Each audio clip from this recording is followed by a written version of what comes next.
กับ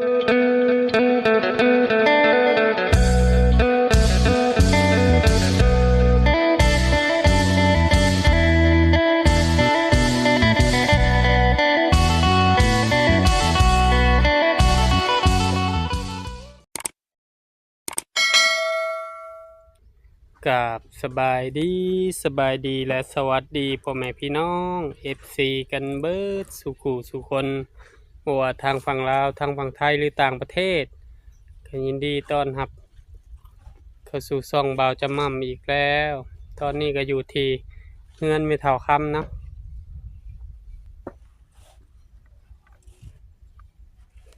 บรรยากาศ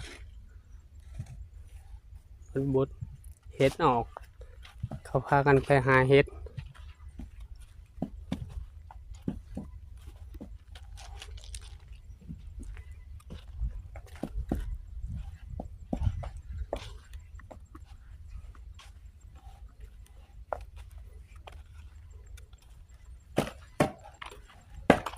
สบายดีเปลี่ยนเอาโมเมนสบายดีช่างท้องวันตาลายเลยเพื่อนเนาะ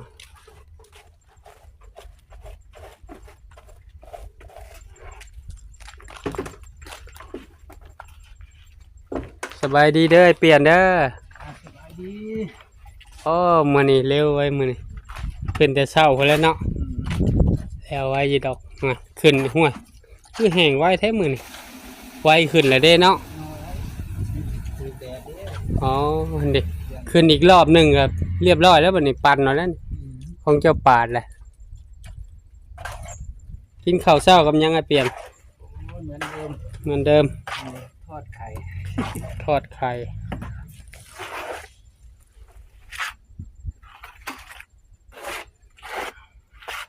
มื้อนี้ข้าวเวียกมื้อนี้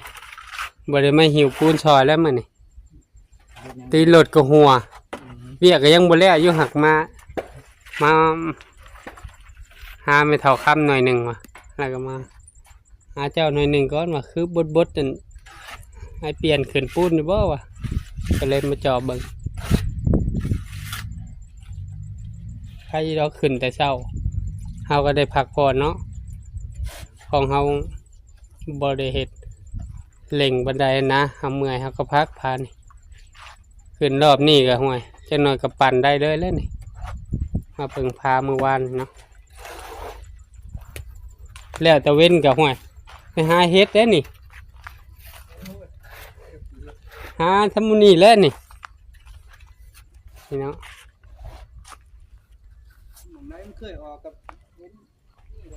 แถวนี่ไดเขาหาแถวนี่ได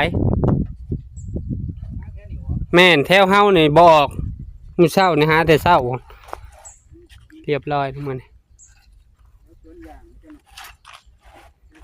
เขาได้แถวนี้แหละเขาเช้าตุกเพิ่นหาขายให้น้องทุ่ง20,000วันนี่เพิ่นได้หลายจังได๋โอ้คือบ่มาคันบ่ทันเพิ่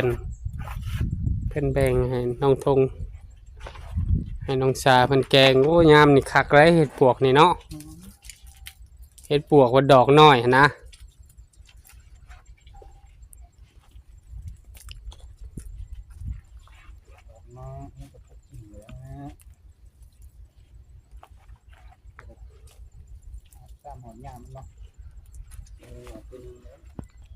มีเท่าเพิ่นก็ให้กำลังใจบ่าววันทองสั่งวันทองดวงใจยังบ่มาบ่มื้อนี้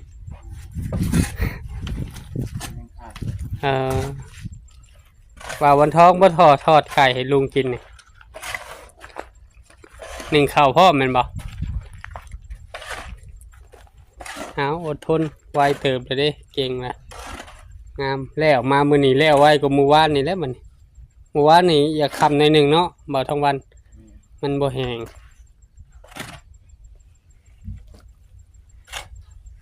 โอ้ห่อนคักแล้วบัดนี้เนาะมันแดดเนาะงามแล้วบัดมาเข้าไปหาไม่เท่ากันสบายดีไม่เท่าย่างมาบ่มื้อนี้ ย่างมาจนฮอดเลย ย่างไปหอเลย โอ้ ก็จุ่มใจ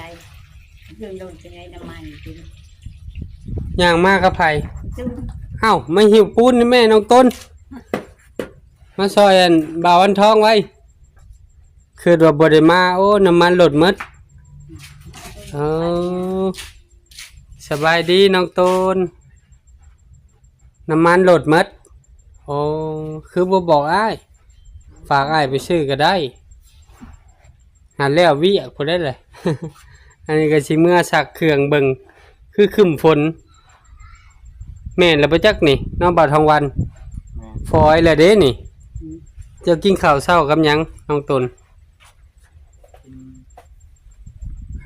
ไข่พังเสียงคือไม่เมื่อยเมื่อยบ่เมื่อยปานใด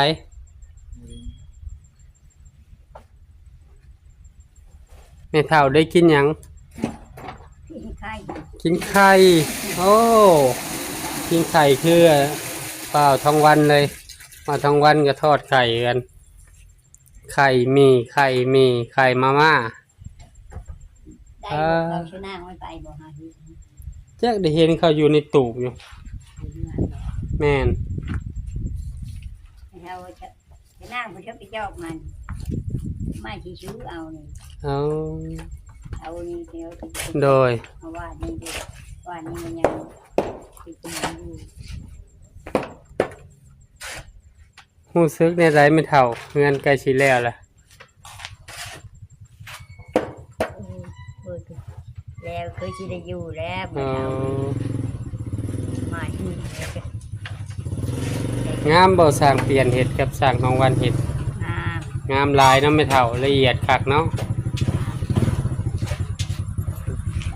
ส่วนน้องพงคนกันกลับมาสบายดีน้องพงกินข้าวเช้ากับหยังเจ้า แกงหน่อไม้ แกงหน่อไม้เอามาชวนบ่าววันทองกินน้ำบ่ บ่ บ่ได้เอามาเอ้าบ่าววันทองมากินทอดไข่แกงหน่อไม้มื้อวานนี่บ่หรือว่าแกงมื้อเช้านี่ ว่าแกงแต่เมื่อคืน อ๋อตอนนี้ก็ครึ้มเนาะ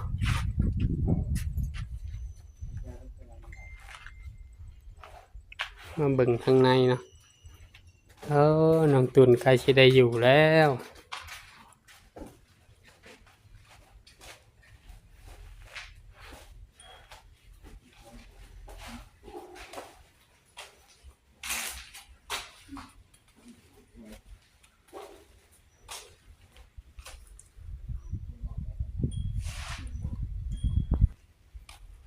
นี่เนาะ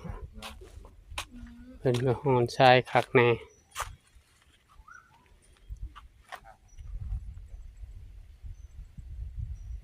มือละฟ้าใหญ่เนาะ1 2 3ด้านข้างเบื้องนั่น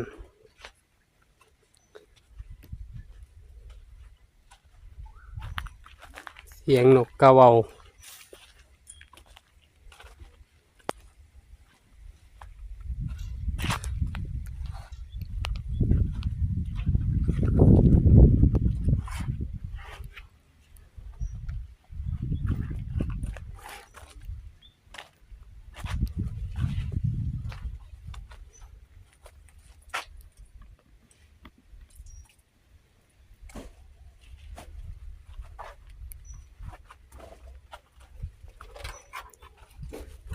คันเอาถอลงมือไรแล้วบอกเด้อบอกน้อยๆลงมาหยกซอย ให้เขาคุดคุ้มกันก่อนเคลียร์ดินออกก่อน แล้วก็เอาลงซอยกัน น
คันเมื่อตะเว้นแหละไปสอนบ่ตุนไปบ่ไปสอนว่าจะพาน้องทงกับน้องสาไปสอนเพิ่นก็ไปยากไม่ยากรถเพิ่นเพเนาะน้องทงก็ น้ำแห้งเลยเนาะ แม่นพอเท่าแบ่งให้กินอยู่บ่แบ่งปลาคอ แม่กิน เพิ่นได้กบตัวหนึ่งเพิ่นขี้ป่นเองแมันบ่แล้วก็ปลาดุกแน่ไปสอนก็ได้แล้วพอได้กิน เป็นไรเจอกันได้หรอ ถ้าไปขวางยามมื้อแรงเด้ วางให้เป็น แม่เฒ่าก็กำลังให้กำลังใจสร้างทองวันสร้างเปลี่ยนนางเบิ่งดนเติบด้วยเผื่อสิย่างฮอดเนาะชั่วโมงหนึ่งผู้บ่จักก็สิประมาณนั้นแหละมื้อแรกเลยสิมาหับเอาคันบ่มีรถมาส่งอะนะแล้วก็เมื่อก็ไม่เฒ่าเฮ็ดตุนเมื่อก็ไม่บ่มีเงินใช้น้ำมันบ่เลยแน่ๆไม่เฒ่า นี่เหรอเชื่อน้ำมัน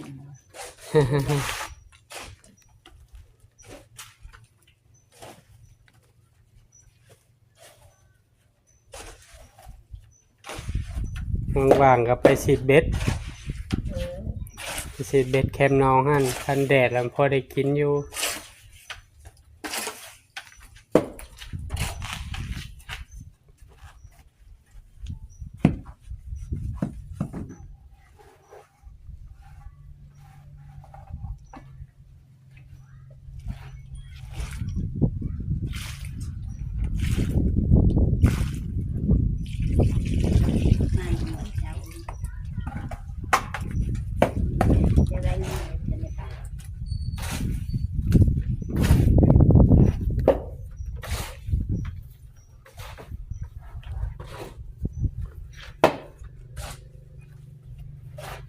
ต้องวันมันก็ส่วนไม่ตนซอยกันอยู่ไว้คอยเบาท้องวันไว้นี่น้องตุนมันก็ย่างมามื้อนี้น้องตุนก็ไม่เท่าบ่มีน้ำมันย่างมาบอกว่าฝากน้ำอ้ายไปส่งโตโน่ซื้อใส่กระตุกเขามาให้บ่มีเงินก็เลยย่างมาก็ไม่เท่าจนฮอดสบายดีบ่าวพามีเพิ่นหากะฮอดลายมือเพิ่นบ่ได้เข้ามาได้ยินข่าวว่าเหยียบแก้วบ่ไปหาหน่อไม้เนาะ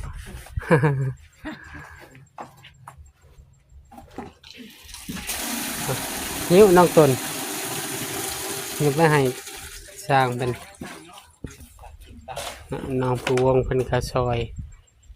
สร้างวันทองหิวพูนโอ้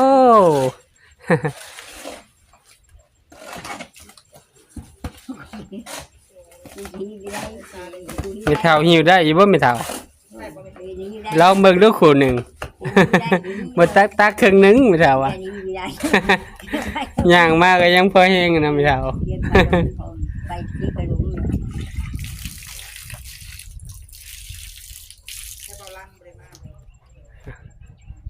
ยกเลยลงทุนมีแห้งบ่วันนี้ มีแห้งหิวปูนนะไม่เท่าก็ยกนะแม่นมนะกินให้ลายมีเหือมีแห้งเงินไก่ชีแร่เลยมืออื่นนี่เพิ่นก็จิมาซอยฟ้านี่นะมืออื่นเนาะมื่อนี้อาจจะมาตักปูนให้สั่งเพิ่นหน่อยหนึ่งก็สิได้กลับ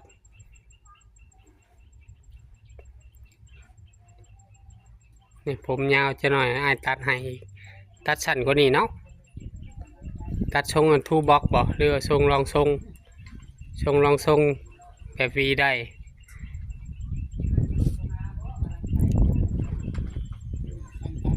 ลมน